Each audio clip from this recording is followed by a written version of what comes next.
All right, we're in Daniel tonight. We're talking about a little bit about Daniel. So far, we've looked at, last night we looked at Joseph. We looked at Noah on Monday, as Kent had brought that forth tonight. Not just us, but all the classes, we're looking at Daniel.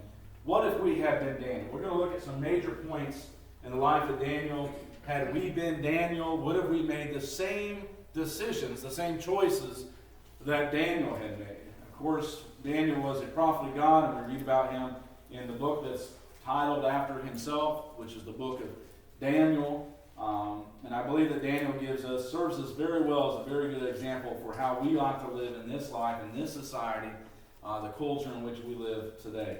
So number one, would you have refused to defile yourself if you were Daniel? Would you have chosen to defile yourself? What's it mean to defile? Uh-oh. No one read their dictionary today, did they? Take a shot at it. What's it mean to defile? And some of the adults, you can pop up and answer too. To defile, what's that mean? Polluted. I'm sorry? Polluted. Polluted. Right? You could actually go polluted and diluted at the same time. Impurity, to make something impure, to defile it. Any other thoughts? What were you thinking of?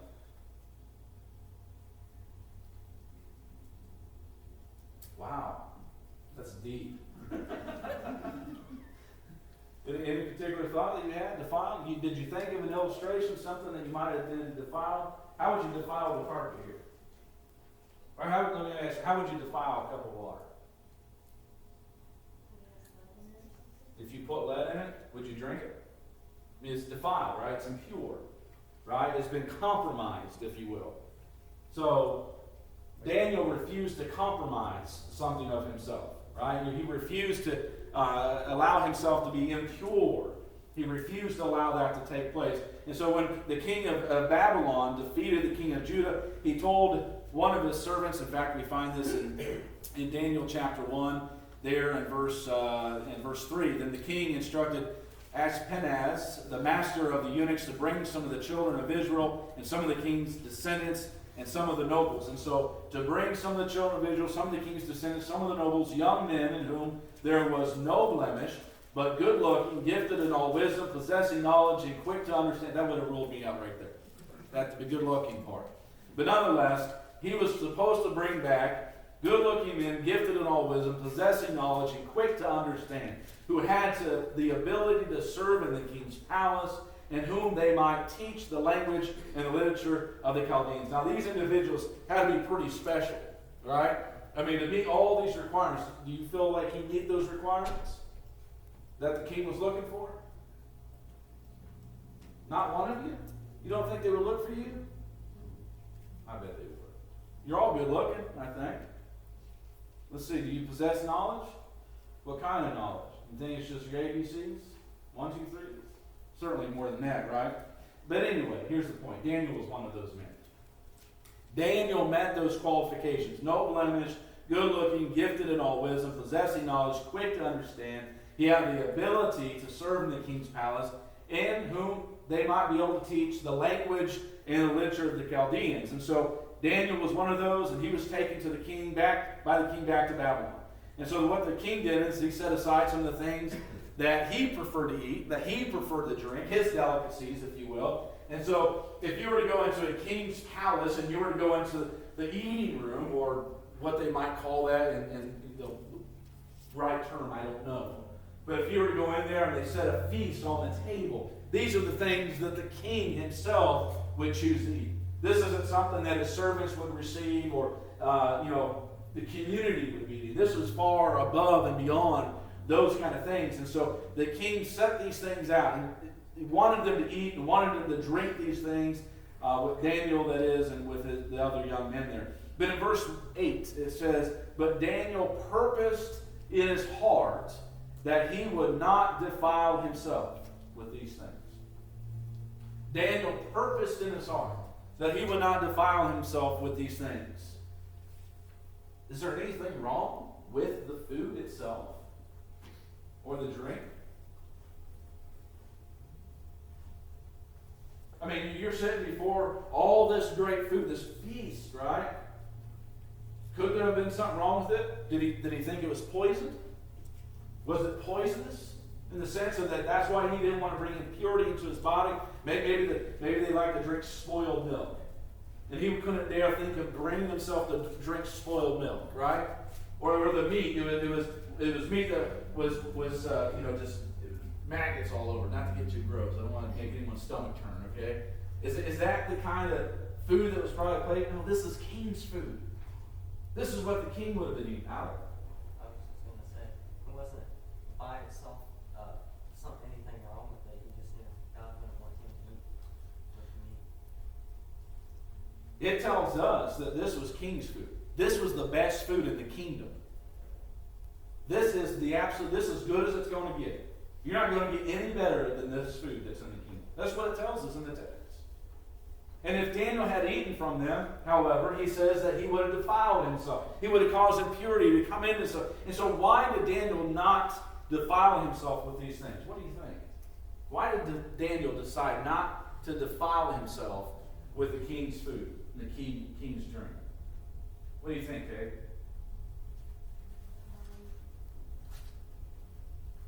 Because God would want him to defile himself with that kind of impurity. All right, you have your Bibles up? Look at verse 8 again. If you have your Bibles up in Daniel chapter 1, verse 8. What's that third word there? Third, fourth, fifth, and sixth word. Dave, read it. No, just read the first 6 words. But Daniel purposed in his heart. Okay, so Daniel purposed in his heart. What's that mean to you? What's it mean to purpose something in your heart?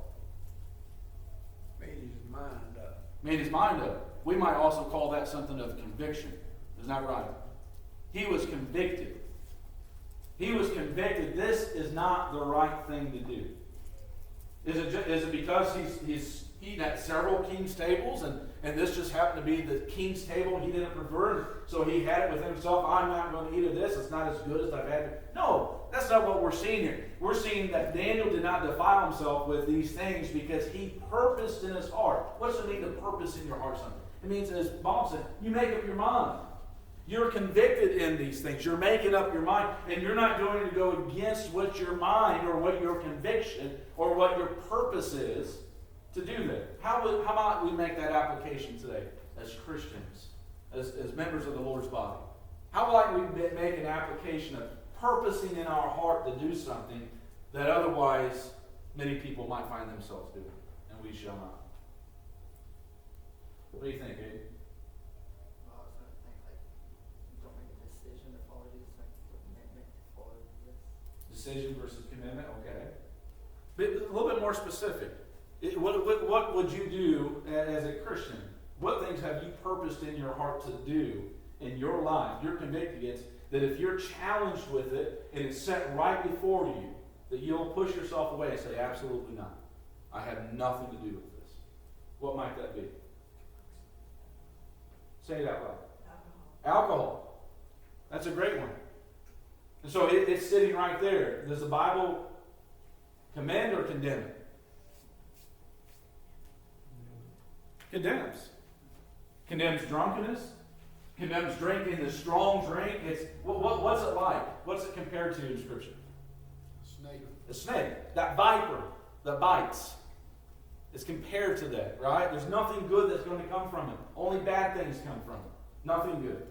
What might be something else that might be placed before you in your life? And maybe it already has in your life. What might be something else that might be placed, but because of your heart and your desire and your conviction not to cross that bound, you want to please God and God only. And it's not about pleasing man, it's not about pleasing this person or that person, but you are convicted, I am not crossing that line. I'm not going to compromise my conviction, my truth, the truth of God. What else might there be, Kate? Like Drugs? I mean, these are some of the more on the surface obvious ones, right? Drugs and alcohol, things of that nature. Did Joseph practice the same kind of principle, you think? We talked about Joseph yesterday. Did he practice the same principle? In whose house? Potiphar's house. You remember what Joseph told Potiphar's wife, that he's not going to do what? He wasn't going to lay with her, but who was he saying that I'm not going to sin against? God. I surely will not commit this great wickedness and sin against my God. Because every time we sin, it goes against who? It goes against God. We need to think that way, right? He says, I'm not going to do it. He knows he would have sinned against Potiphar's wife and Potiphar and even himself. I mean, and all these things, but he knows it was against God. Same thing with Daniel. Daniel understood that this was not right. That means he made up his mind. He was not going to do what was wrong. I believe this is important for you and I to do the same thing today. We've got to make up our mind. That is, we've got the purpose in our heart. Where else outside of this particular illustration might we find the idea of purposing in our heart something? Laying by and store. Do you understand what that is? Laying by and store? You've heard it every Sunday, probably just about, since you've been able to listen and hear. When one of the men's up at the table after the Lord's Supper, lay by and store, right? Not grudgingly or out of necessity, but with a cheerful heart, what are we to do?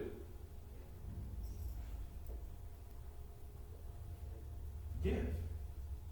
Because what have we done first before we came here? Is this the proper way to give? Let's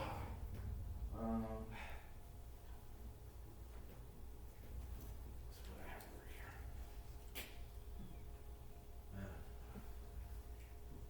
Okay. Give me the plate. Is that how we give? We hurry up and write a check out on the Lord's Day? Do we do that? As if we are unexpectedly, unknowingly presented with the plate. Where'd this come from? Had no idea we're putting a plate in front of all of us today. Had no idea we had the purpose in our heart this week to give back to the Lord. Right? We purpose in our heart when? If Daniel purposed in his heart at that very moment, do you think that conviction would have been as strong in him as if he had purposed in his heart long before to serve the Lord? You see, even when it comes to us and how it applies to us today, we've got a purpose in our heart tonight, this very day, maybe weeks and months ago, that we will not cross this boundary, go beyond this way. We're not even trying to draw close to it. But Daniel, you see, Daniel didn't have the option. It was placed before him. Right? He was taken against his will.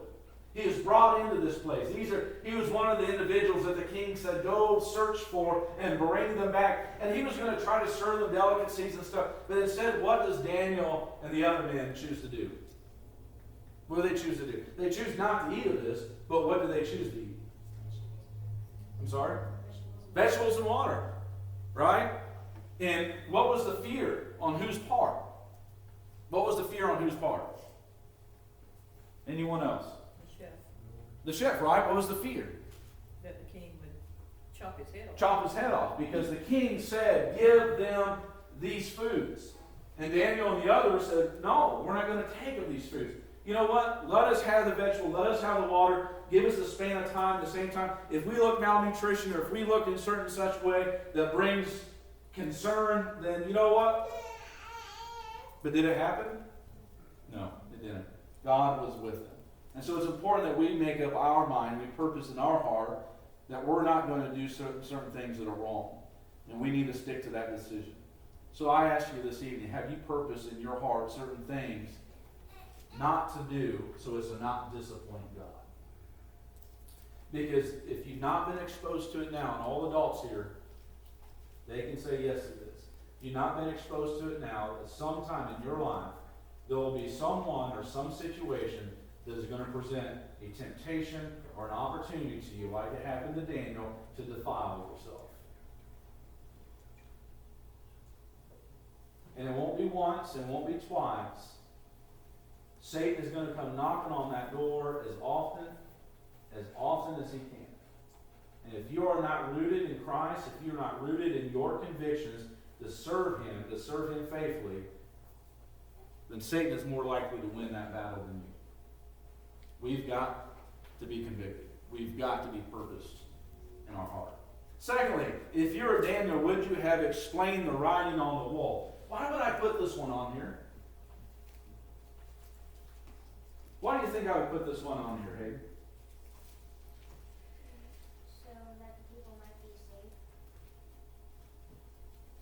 Okay? Alec? You really got to take in the context. You really got to take in the actual the situation. Why is it so important for us to ask the question, if I were Daniel, would have I explained the writing on the wall? Would have I done it? Why is it so important to even consider this particular point? You remember what he was explaining?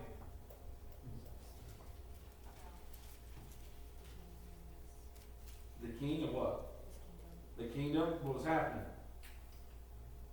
You're on the right track. You're doing good. They were throwing a big feast when the city was surrounded and they were going to get caught. Okay, so a feast is going on, and you remember the gold that was being used in this feast, and some of the elements that was being used in this feast. Where did these things come from, Alec? The temple. They were taken from the temple, right? When Jerusalem was besieged, they got brought back, and they're making a feast, and they're getting drunk, and they're doing all these things with these temple elements, if you will. And through the process of this, we find this writing coming onto the wall. And so later, a little later in Daniel's life, we find that this feast and the using of the gold vessels was going on here. In verse 5, it says, the fingers of a man's hand appeared and wrote opposite the lampstand on the plaster of the wall of the king's palace, and the king saw the part of the hand that wrote. The king thought this was funny, right? He laughed so hard he's not his knees. Yeah, he was laughing so hard out of fear, perhaps. His knees were knocking. I don't know about you. I've never gotten so afraid that my knees started knocking. But I'll tell you what, God's not a liar. God, this word is inspired, and God says this king was so afraid that his knees were knocking. Right? They were knocking. He was so afraid. And so the scared king, so much that his knees were knocking, he calls for someone to read the writing. He calls for these men, these wise men of his, could not explain it. Right? They're looking at this writing that's on the wall. They cannot explain it. And so after these wise men couldn't do that, the king finally calls for Daniel. Daniel appears before the king. He explains to him what it means. And Daniel said the fingers of the hand that the king saw were sent from God. Now things are getting really serious. This party just sobered up. This is sent from God. And he told the king, and this is the inscription that was written. Mene, mene, tekel, depending on your translation. That's there. Paris, or it could be Hartson. I doubt if I'm saying that right, but go for it. It's pretty close. So this is the words on the wall. N-E-N-E. Another one. M-E-N-E. All right, think about that on the wall. The third one is what? It's T-E-K-E-L. And the New King James Version has U-P-H-A-R-S-I-N. Anyone have a different translation that has that as a P word starting out? Anyone else? Where are you in? What's that? Where are you at? I'm in the Bible. Verse 27, Yeah. chapter 5. Chapter 5, verse 27.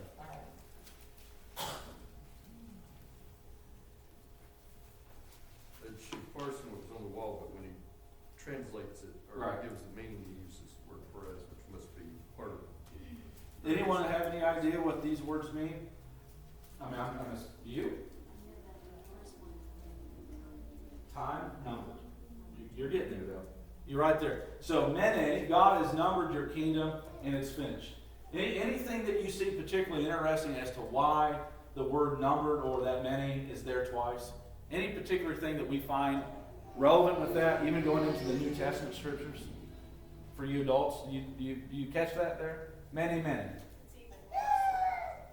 And where else might we find that in scriptures? Verily, Verily, verily. verily, most assuredly, assuredly, assuredly, truly, truly. And so it's not just, it's firsthand, this is definite, and this is coming right from God. And God has done the numbering, and God has made the judgment that this king has come up short. It's decided, God took his, and really the first one, it could be more so that I'm going to number or I am numbering. But being that he assuredly, or verily, verily, truly, truly, as Jesus oftentimes explained in the New Testament, what we find here then is almost every one of those little words is like a mini sentence, if you will. Okay? He was making sure. Daniel was translating, if you will, the word of God to the king, and he's saying, it's determined. There's no changing this. Assuredly. I'm not going to try it again. He has numbered your kingdom and finished it. Tekel, you have been weighed in the balances and found wanting. Perez, your kingdom has been divided and given to the Medes and the Persians. Daniel chapter 5, verses 25 through 20. And what happened to King Belshazzar that evening, that night? Well, that night, what happened to the king based on what was said? He was killed, right? I think you're thinking of Nebuchadnezzar on his turn. It's all right. I get it mixed up too all the time. Don't worry about it. If it wasn't for someone else telling me, no worries. And so that night, King Belshazzar was killed in Daniel chapter 5, verse 3. What do you think that what Daniel told the king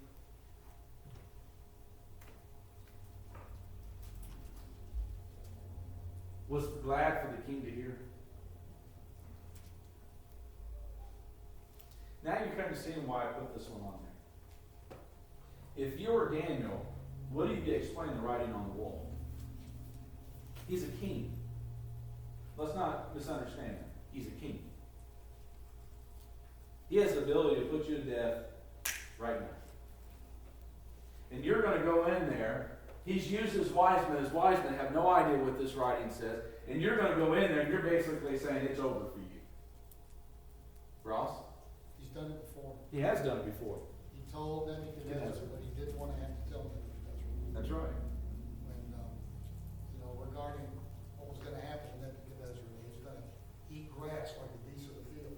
That's right. Daniel loved Nebuchadnezzar. He said, this is prophecy, but may it never happen to him. That's right. But he knew it was going to happen to him. He knew it was going to happen to him as Nebuchadnezzar standing out there saying, look, all that I've done, right? All that good pride of his and arrogance. And the Lord put him into the ground, well, out on the field. Eat as an animal, wild beast. Is it ever hard to tell someone the truth when it's hard to tell the truth? Is it ever easy to do that? I mean, think about it. And I know you guys probably really haven't been challenged with that much. But if you know, let's say one of your friends, they're doing something wrong, and you know they're doing something wrong. And you've got to present it to them. I mean, you're struggling together. This is your best friend or whatever. And you go up to him and say, this is not right. Right? This is the consequences for it. This is what could happen. In fact, if you keep going down this path, it's going to be hard for me to be a friend of yours anymore. Right? Because Paul says something about what kind of companions do what. I'm sorry? Bad company corrupts good morals. Evil companions corrupt good morals, right? And so probably this was not an easy thing to do, but Daniel was bold. As Ross pointed out, he's done this before. Not that it makes it any easier, but as ones who want to serve God and ones who are convicted and have purpose in our heart to serve God, there's going to be coming times in your life and all of our lives that we're going to have to face somebody and tell them what the writing on the wall says. We're going to have to tell them the truth. As much as it might be totally against what they're doing, as much as it might be uncomfortable to say it, no doubt it has to be said. It needs to be said. Romans. This is what Jesus was saying in Matthew chapter 6, when he said, seek you first the kingdom of heaven and righteousness, and these things shall be added unto you. I think for Daniel it was easy because he knew his entire life who he really worked for. You can tell your boss the hard things if the big boss is who you really work for. Absolutely. And that includes this discussion about your friends, your coworkers, whoever. Can you do it? Yeah. If your loyalty, as Jesus said, is to God first. I mean, you guys even consider, we've talked about this before. I've brought forth in sermons, and the idea of Shadrach, Meshach, and Abednego before Nebuchadnezzar, and Nebuchadnezzar saying, I'm giving you guys another chance before I throw you into this fiery furnace. And they're like, play the music. We're not going to do it. It's not going to happen. And you know what?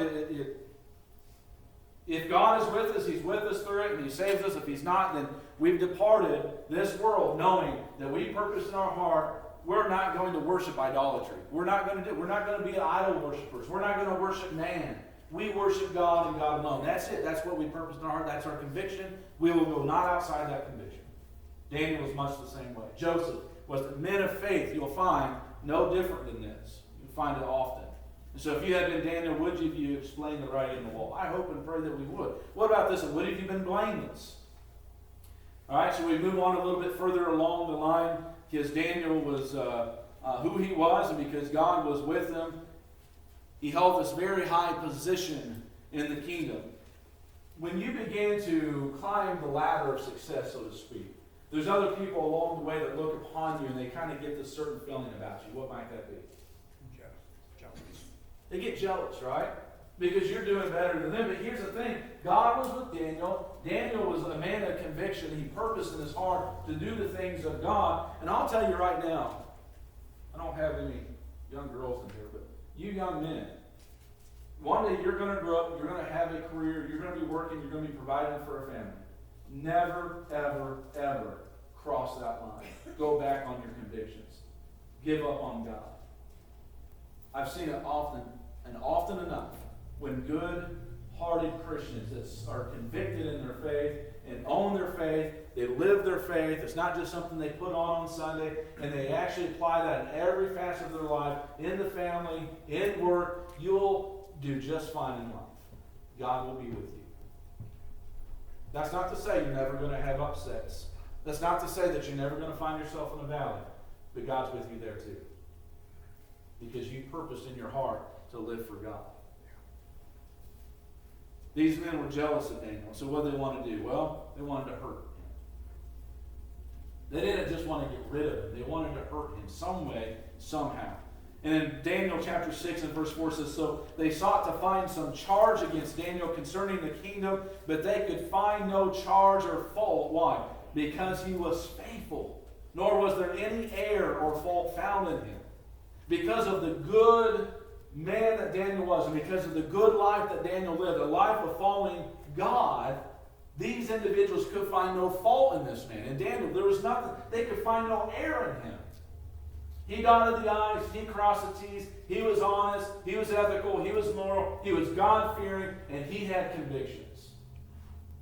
The question is, can people say that about us? Can people say that about us? Can they look at us and say, that is a man of integrity or a woman of integrity? You can tell they love God. Even the less God-fearing people in this world will take notice of that. They will take notice. And they'll say that you're different and you stand out far above the rest. They couldn't find anything. And so what about us? If we had been Daniel, would have we been blameless in the eyes of others? Would you continue to pray if you were Daniel? Would you continue to pray? Because these wicked men, again, they wanted to hurt Daniel, right? They couldn't find anything on Daniel to accuse him of. And so what's the best place to attack a man when he's found blameless, when he has no error? You go after the very thing that he practices or he puts first in his life and try to get him to compromise on that. And put something else in place that would force him to compromise. Otherwise, he would be put in the lion's den for that, right? And so that's exactly what these men do. They're like, okay, we can't find error, we can't find fault. He's not a wicked man. He doesn't lie. He hasn't cheated the system.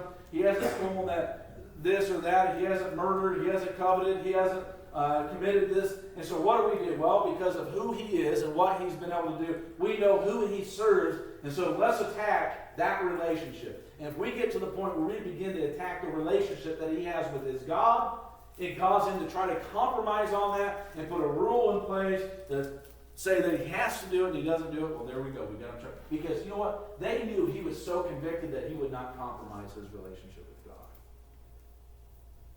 That's how well these men knew him, that hated him. They knew he would not compromise. No matter what came up, he would not compromise that relationship with God.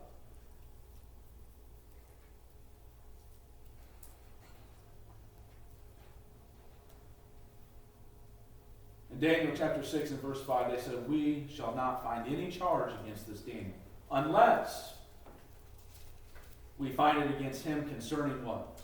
The law of his God. They knew Daniel served God. These men were wicked. These were wicked men. And so the men talked to the king into signing a decree. What's a decree, by the way? A law. Great. Man, he's like got all these answers. He's answering. We need to start getting buzzers out. It's a law. And so these men go to the king and they talk to the king. And in the king's defense, right? The king didn't know that they were trying to set Daniel up here. The king loved Daniel. And the men go to the king, and in essence, we look at, let's go on verse 6. Daniel chapter 6, verse 6.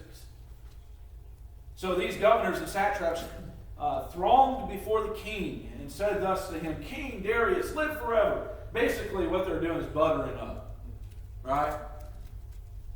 Just brown-nosing him, as some say, or just buttering up, or flattering the king. Oh, live forever, King Darius, right? And this is what he's saying there. All the governors of the kingdom and the administrators and the satraps, the counselors and the advisors have consulted together. In other words, everyone but you, king, we've all consulted together to do something in your honor. We want to honor you because you are such a great king. And so what we want to do, we've all established a royal statute and to make a firm decree or a law, a firm law, that whoever petitions any god or any man for 30 days except you. See, they weren't even going to try to make this thing stick for eternity. They weren't worried about it. They knew all they needed was 4 weeks. 4 weeks. And they're going to get Daniel in trouble. They didn't need this full year firm law. They didn't need a 10-year firm law. They were so sure that Daniel would break this law in a very short amount of time. That's all they needed. And so all of this administration, we want you to put this firm law into place that no man for the next 30 days worships any other man, any other god, except you, O king. And if they do, they shall be cast into the lion's den. That's right. Now a king established the decree and signed the writing so that it cannot be changed according to the law of the Medes and the Persians, which does not alter. Therefore King Darius signed the written decree. Daniel prayed. How often did Daniel pray? 3 times a day. How often? Every day. We would do well to follow suit, wouldn't we? I'll tell you this as a side note, if you're struggling in your walk with God, I can almost guarantee you your prayers will be hindered. I can almost guarantee it. You're not going to God as you ought to. They're shallow. If you are, they're shallow prayers. You're not opening your heart to God the way that you ought to. Daniel didn't have that problem. He prayed 3 times a day, every day, with his windows open. People could see him. He wasn't. Have you ever gone to a restaurant and you think you're kind of back in this little area, and you start praying, and all of a sudden someone walks in, you walk in, and kind of like maybe turn this way and try to pray this way, and you try to shield yourself from others seeing you pray? You don't have to raise your hands if you've ever done that. Some people do that though. Perhaps they're ashamed of praying in public. Because it's countercultural. So the way that we live as Christians is countercultural. You just don't do things like that. It's easier just not to pray and maybe just keep prayer to yourself in a private little room. And that's okay too if you do that. But some people are ashamed. My point is, Daniel was not ashamed to pray to his God, our God, in open windows for people to see him. He was not ashamed of that. Not at all. So let me ask you a question. If you knew that if you were to pray to God, did Daniel know this law was signed, by the way? Yes, he did. Did he know that this was a firm law that was signed by the king? Did he know the consequences of what this law meant? Absolutely he did. And so if you or I were Daniel, and we were accustomed to praying, this is our conviction, this is how we purpose in our heart, to pray to God 3 times a day, to open ourselves up to God, and we knew that we'd be thrown into the den of hungry lions, would you have done it?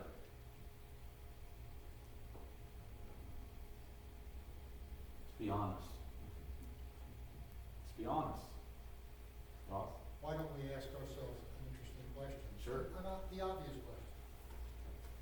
What did he pray for? Deliverance? I think that's the obvious. He knew God would take care of it. It was the same thing as Shadrach, Meshach, and Abednego. Absolutely. He knew that even if the lions devoured.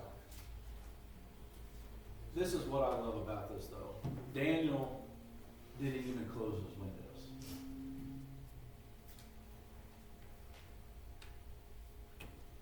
He's not even going to try to hide it. That's how much he believes and trusts in his God. That's how convicted of the man he was of God. And it didn't matter what man could do to him, he knew that God was the one who controlled his soul. Man can kill the body. The lions can tear it to shreds. But no man can remove your soul and place it in a place of eternity like God can. I think it'd be important for our young people to understand a really interesting little passage of Scripture, because these are Daniel, Joseph. We look at Esther. These are not super duper people that we could never be. James 5:17 says something that I think resonates with this. Absolutely. It says, Elijah was a man with a nature like ours. Elijah was a man with a nature like ours. And he prayed earnestly that it would not rain. And it did not rain in the land for 3 years and 6 months. God will observe and will help ordinary people if they serve him. Absolutely. And that's all Daniel was an ordinary man that was serving God. Absolutely. In Daniel chapter 6 and verse 10, now when Daniel knew that the writing was signed, he went home in his upper room with his windows open towards Jerusalem. He knelt down on his knees 3 times that day, prayed, and gave thanks before his God, as was his custom since early days. Daniel was unafraid. He was unashamed.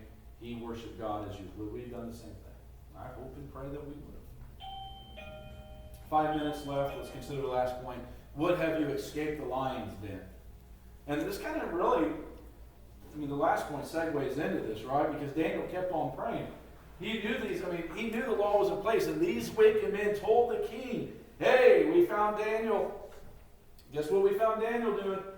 It's just like they're sitting outside of his window, just waiting. They knew the times he prayed. They knew every day. It was like clockwork. He was going to do it. And so they're just waiting. No, they didn't have, Facebook and phones that took pictures and all these things like that. Like, we got evidence that he did. No, they just went to the king. They said, we caught him doing it. Now, it was his word versus their word. What do you think Daniel's going to say? He, again, is a man of God. He's a man of conviction. He's not going to try to hide it in public. Why would he try to hide it before the king and try to say, no, I wasn't doing that? To save himself from the lion's den? No, he was convicted. And these men, they go and tell the king, and we know the king was sorrowful about this because he tried to find certain ways not to have to see Daniel get thrown into it, but they said the law could not be changed. So even though he's very upset, Daniel's thrown into the lion's den. And how well did the king sleep that night? I can almost assure you, I can't say that. I can't say I almost assure you. But I'm going to assume that Daniel had a better night's sleep than the king did. Even with all the lions laying around him, an angel of the Lord came and shut the lion's mouth up. He knew that God was there with him, that no harm was going to. Daniel closed his eyes and he went off the bed. He went to sleep, and he probably curled up with those lions and just had a nice warm night's rest. While the king is just tossing and turning all night. It doesn't matter that he has a Tempur-Pedic bed whatsoever. He is not getting a good night's sleep. Verse 18 explains that. You want to read it? Now the king went to his palace and spent the night fasting. No musicians were brought before him, and alas, his sleep went from him. Absolutely. Daniel chapter 6, 21 through 22, right? The morning comes, the king, very early in the morning, runs to the den of the lions and cries out to Daniel, Daniel, servant of the living God, has your God, whom you serve continually, been able to deliver you from the lions? And then there was no noise, right?